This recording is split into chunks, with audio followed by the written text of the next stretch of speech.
Shalom saudara, diplomasi adalah bahasa yang sangat populer dan saya percaya setiap saudara mengenal akan bahasa ini. Sebab ini mewarnai kehidupan kita dalam kita berkomunikasi. Tetapi saya berkata kepada saudara, kalau saudara tidak berhati-hati dan sering berdiplomasi, maka saudara akan kepleset menjadi orang yang tidak tulus dan munafik. Ini dia. Sebab arti diplomasi sendiri adalah perpaduan ilmu dan seni untuk apa? Bernegosiasi. Tentu saja diplomasi yang benar akan menghasilkan win-win solution saudara. Makanya saya berkata, hati-hati, jangan terlalu sering berdiplomasi. Nanti saudara menjadi orang yang tidak tulus dan munafik. Sebab kata tulus itu sendiri dalam bahasa Yunani-nya adalah dikaios. Itu artinya adalah begini: orang yang tidak memiliki keinginan untuk merugikan orang lain atau mengupayakan penderitaan bagi sesamanya. Jadi saudara boleh berdiplomasi selama saudara tidak merugikan orang lain dan menimbulkan penderitaan buat orang itu. Jadi diplomasi sah. Sebab hari-hari ini dunia sedang dibungkus oleh apa?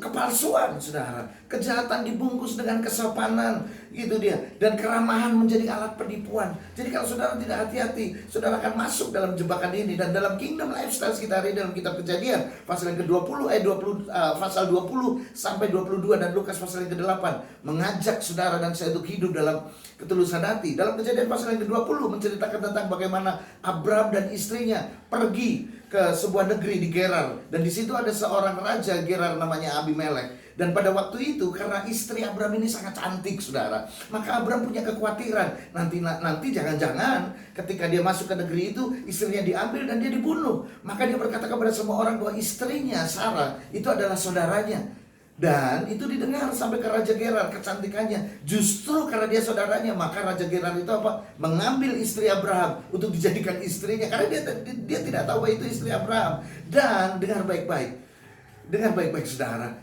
kita akan belajar di sini. Ketika Abimelek ini mengambil istri Abraham dengan tulus hati karena dia tidak tahu bahwa itu istri Abraham, Tuhan mencegah dia menjadi berbuat dosa. Kejadian pasal 20 ayat yang kelima saya bacakan buat saudara. Bukankah orang itu sendiri mengatakan kepadaku, ini raja ini yang berkata, dia saudaraku, dan perempuan itu sendiri yang adalah istri Abraham telah mengatakan dia saudaraku. Jadi hal ini kulakukan dengan hati yang tulus, artinya motivasinya tulus, dan dengan tangan yang suci, artinya apa? Dengan cara yang benar saudara.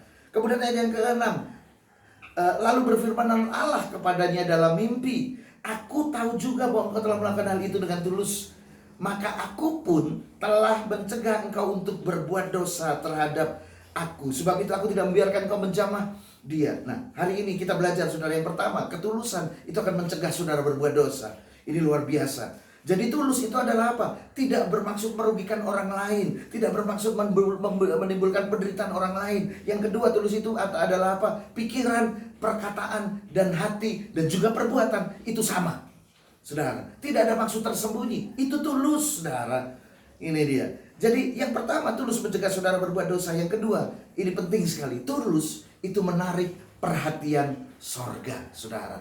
Bagaimana Tuhan turun tangan untuk mencegah si Abimelek berbuat dosa hanya karena apa? Hatinya tulus. Tulus itu menarik perhatian sorga. Mungkin hari ini di antara saudara yang sudah melakukan banyak hal tapi belum ada hasil, perhatikan hatimu. Mungkin hatimu tidak tulus, mungkin hatimu penuh dengan trik, hatimu penuh dengan tipu muslihat, hatimu penuh dengan kamuflase, dan kau terpleset masuk dalam kemunafikan. Hari ini perhatikan hatimu, perkataanmu, pikiranmu harus sesuai dengan sikap-sikapmu. Maka saudara akan menjadi orang yang tulus dan tidak merugikan orang lain. Maka saudara akan menjadi orang yang berhati tulus, dan itu menarik perhatian sorga, saudara. Sekalipun hari-hari ini sangat sulit sekali mencari orang yang tulus. Orang yang hidup tulus, hidupnya jadi berat, diwarnai dengan air mata. Tapi percayalah, ketulusan itu menarik perhatian sorga. Dan hari ini Tuhan sedang mencari orang-orang yang tulus untuk diberikan kepercayaan dan dilimpahi berkat yang daripada Dia.